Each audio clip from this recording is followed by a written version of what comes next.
2022 edition of the Best Bets Show. Presented by our fine sponsor at BetRivers, Matthew Cox, Kai McKeon, Jim Root. The Weavers are all gathered around this lovely dais here at Gordon Biersch here in New Orleans at the Final Four. And then there were two, gents. There's no rundown today. There's no chat mob today. It's just three men dissecting one game.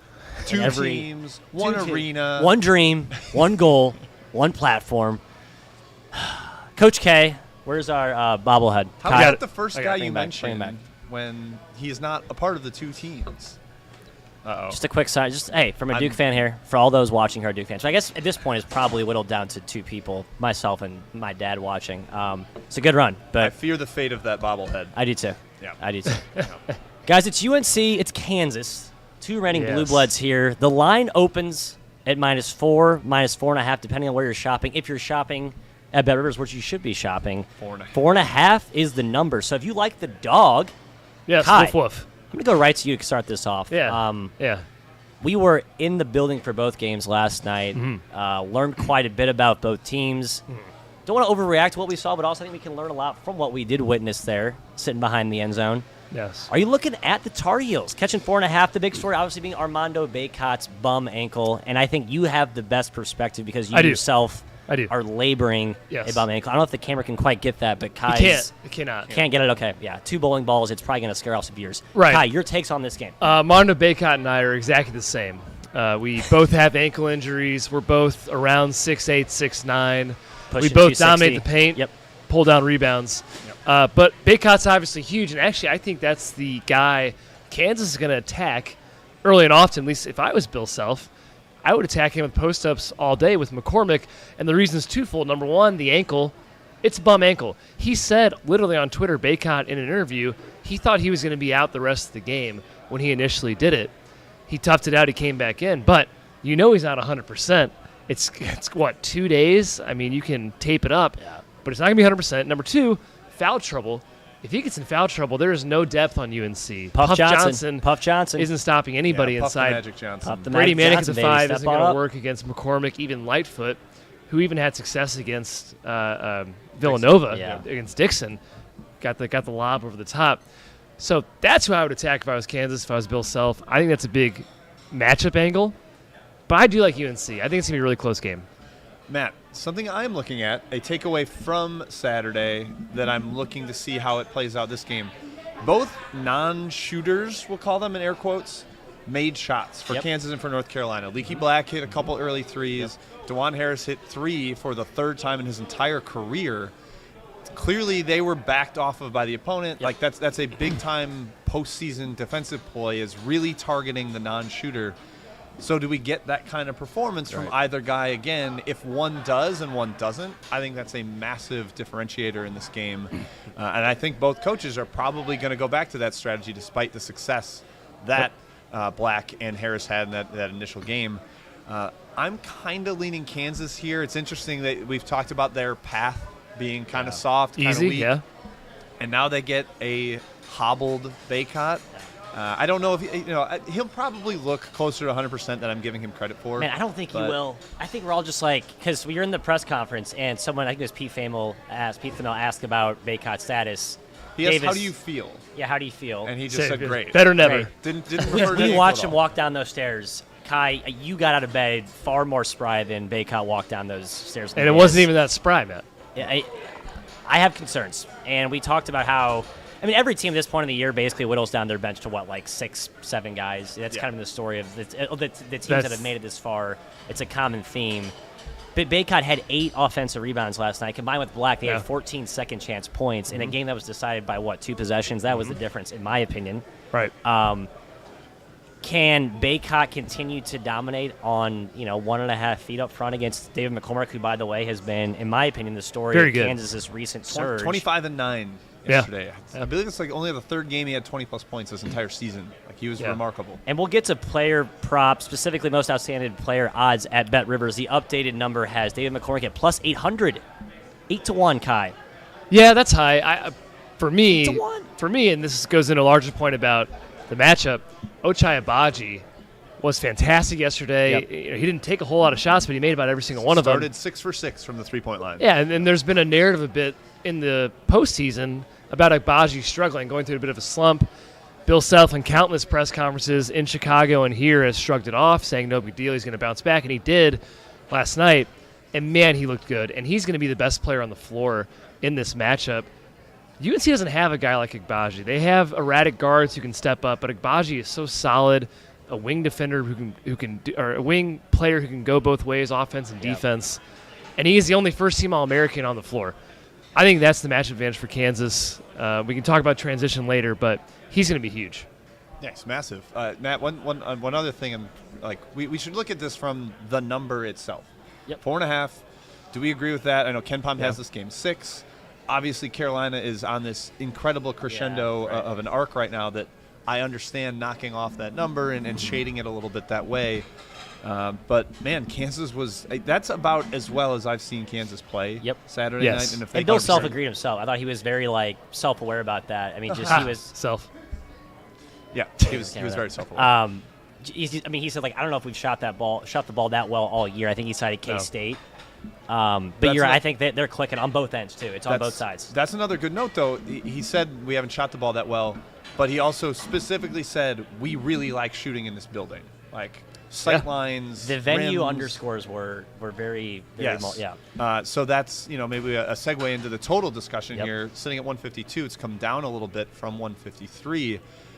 Seems like Kansas is very comfortable scoring 1.4 points per possession, the highest scored against Villanova in 5 years. 58 possession 5 years. game. Jesse Newell. Yeah, slowest game since February of 2016 for Kansas.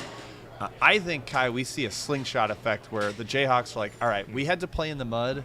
Yep. Now we're going to get to play a team that is willing to run with us. I think we see it pinball back and forth a little bit. Yeah, I tend to lean towards the over here, Jim. And first of all, I do agree with the spread at large on the side.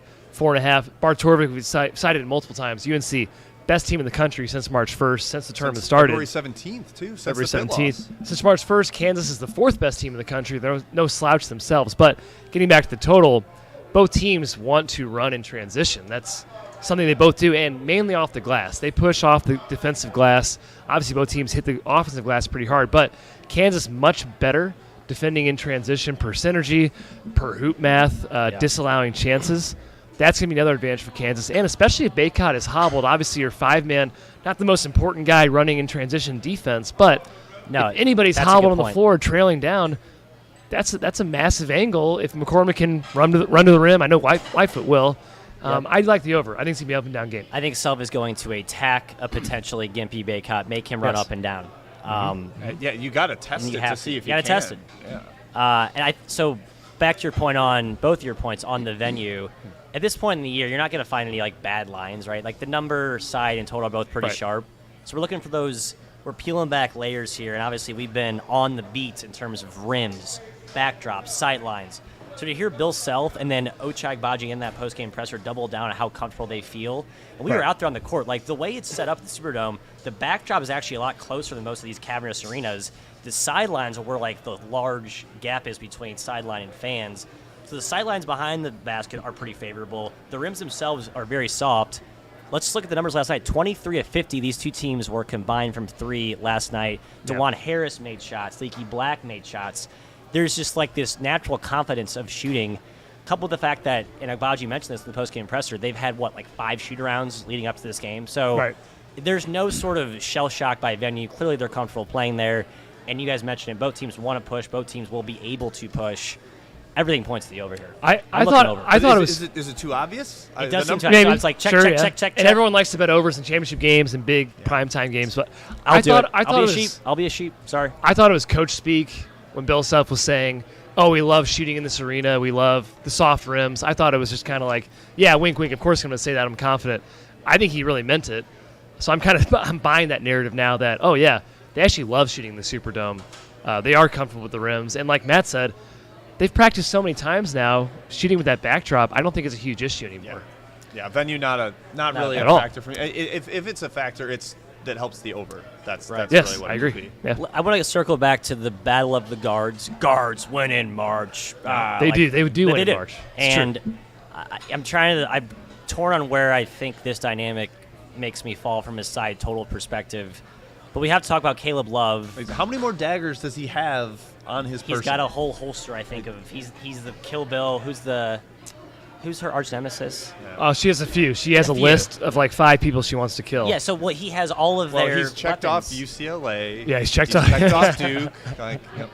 That's my only movie reference I'll make on this show today. Yeah. But with the way he's going, the way R.J. Davis, I mean, he was a mid-range assassin R.J. Davis last is night. incredible. He was the first yesterday. half engine that kind of kept him in it. Right. It was really impressive. And I think what Caleb Love's doing, too, and making a more conscious decision, he's not shooting those mid-range jumpers as often anymore. He's taking threes and layups predominantly. And I think that's been the key to his inefficiency the last year and a half, is he's basically been seduced into taking bad mid-rangers. That's why he's a career 37% shooter from two-point range and 37% from three-point range, and he's a 90% shooter from the foul line.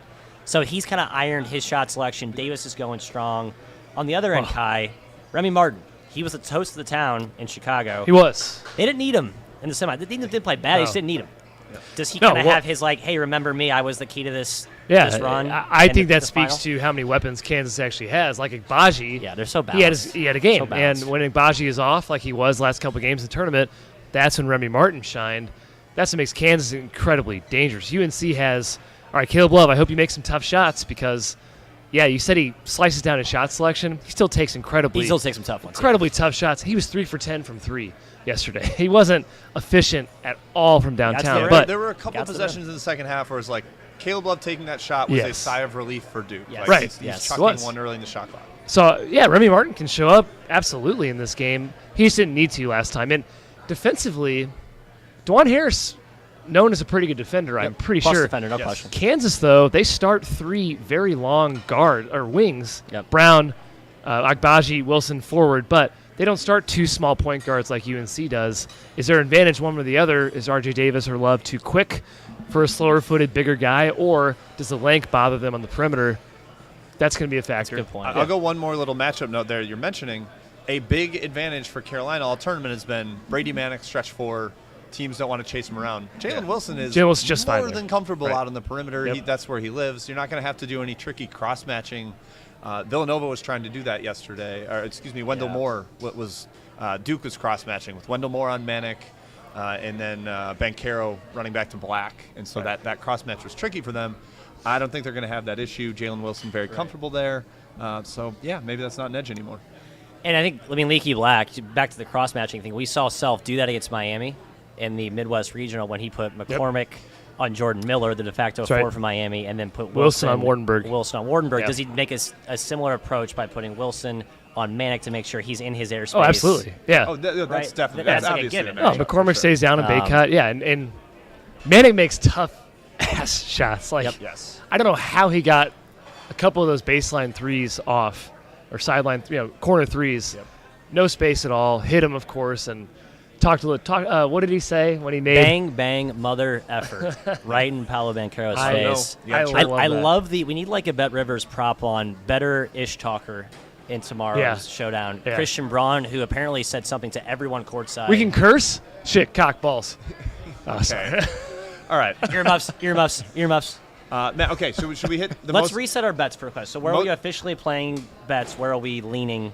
Kyle, start with you. Side total, and we'll get to most outstanding player here. All right, I'm going UNC plus 4.5. I just think the value is there. I think it's going to be a close game. We saw how good UNC's been playing all tournament. I mean, they were in control of that game against Duke a lot of the way in the first half, and then came back in the second in impressive fashion. I just think it's going to be close. 4 points, 2-possession game. Give me UNC.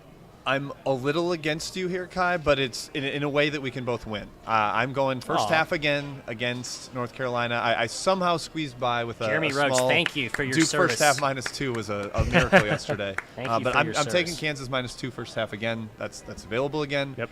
The thing we saw with UNC was they don't die. They don't go away. End of the first half and start of the second half, they got down 6 or 7, immediately made a run right back the other way. But I think Kansas can get up on them in the first half and still have a route to where North Carolina comes back and covers your full game. So, yeah, I'm taking KU -2. That would be my best bet from this game, Matt. I like the first half angle. Jim, I'm joining you from the hip here. Thank you for your inspiration. Love that. Copycat. Full game, sorry, Kai. Full game, I think live betting from a side perspective will have some good value. I just think the erratic nature of how UNC plays. Look at the runs in every game they played so far this year. So kind of pick your spots. I'm officially on the over. All right. Points. 152. Thank you, BetRivers, for that friendly line. Any other final thoughts before we get to most outstanding player? Most outstanding player. I think that's the final thing, Matt. Thank you, BetRivers, for offering this lovely prop. However, for the odds makers behind the scenes, I would maybe suggest tweaking some of these, or if you're watching as a better, hop in now and hammer. Yeah, a lot of sports McCormick plus 800, Kai, 8-1. It's a good bet, Matt. I think it's going to be a guard, though. 8-1. I think it's going to be a Baji. Yeah, Jim has the stat. Last big man to win most outstanding player was Anthony Davis, so it goes way back. But we've already seen McCormick have the 25-9 game, and now the one guy on the other team that can stop him has a bum ankle. Right. So if he's at all engaged in the same way that he was on Saturday night, he can go for 20 and 10 again. It's tough to say no to a guy that averaged a double-double at the Final Four. Maybe an obvious statement. If you like a team to win the game, choose one of those guys to win MOP. There's not. No, that's silly. Just hey, maybe it needs to be said. If you think Kansas is going to win, don't bother. There's betting a few. UNC guys. Let's just trivia like question. Can we get some stat boy? You'll be stat boy as well as producer. How Tony many Reale. times in the history of the tournament has the most outstanding player I believe the last, not been on a winning team? I believe the last time it happened was in like the 70s or 80s. It's like forever ago, right? Yeah, it will be on the winning team. Right. We'll dig in the archives here. Here's the list of updated odds, though, just for those who want the full picture here. Agbaji is plus 110. Baycott plus 250. I think that's a bad bet given where he's at health-wise. Yes. Caleb Love's at plus 550. 5.5 to 1's a good bet, too. If UNC wins, I think it's going to be Caleb Love. Yeah, he needs to have a good game for them to win. He already had the big one in the semis. That would be the UNC. And don't forget Remy Martin. What's he at? Yep, Martin's at 8-1. Brady Manick's at 6-1. Yeah, I like the 12-1 Remy Martin. Martin didn't. I don't think Martin can win after scoring 3 in the Well, semifinal. Yeah. Most outstanding player encompasses all the Final Four, correct? Right, So it's 2 games. Martin, not a great bet right now at 8-1. Agbaji already had that great game. Jim mentioned the stats before. So you're looking at McCormick. You're looking at, Baycott, 21 rebounds, okay, and Love and Agbaji. Yeah. I mean, the fact that Martin and McCormick are priced the same is wild. It is. The It is. semifinals, so we'll see. 4-point favorite, right. McCormick 8-1's my official play, so. All right. Hakeem Olajuwon, The last dream. winner on a losing 1983. team, 1984. Great work by our guy Dagan behind the scenes here. Appreciate it. So, yeah, you Stat want to bet bitch. on somebody who's going to win, obviously. Fellas, All right. closing thoughts. Hey, it's been a wonderful season has here. been. I don't know if we're going to do any sort of 2023 futures, but if this is our last ride on the BetRivers Field 68, Vitamin best C, bet cue show it. of Cue it this up, cue season. it up. Of this season, I'm not trying to, this isn't the one shining moment forever here. But thank you to all the chat mobbers that have tuned in this year. Yes. Thank you to the production team. It has been a blast being a part of this show with you fellas and the team here at Field 68. I'm going to get emotional. Kai, Yeah. anything to add here? No, not at all. I had a great time with the show. The Final Four has been fantastic. New Orleans is a great city in general for the Final Four. Should be hosted here every year. It should And be. while we're on The that weather's note, amazing. Field 68, 6 to 8 p.m. tonight. That's At right. Gordon Beers, Gordon 200 Beers. Poydras Street. Stop by. It's gonna They're be awesome. having another great show with plenty of great guests. So come on by. It's a who's who of famous bigwigs in the industry out here. And BetRivers, obviously, for making this all possible. Thank you. And thank you for tuning in, as Jim mentioned. Loved you having you this year. We're going to miss you so much. Until 6 p.m. tonight, we will see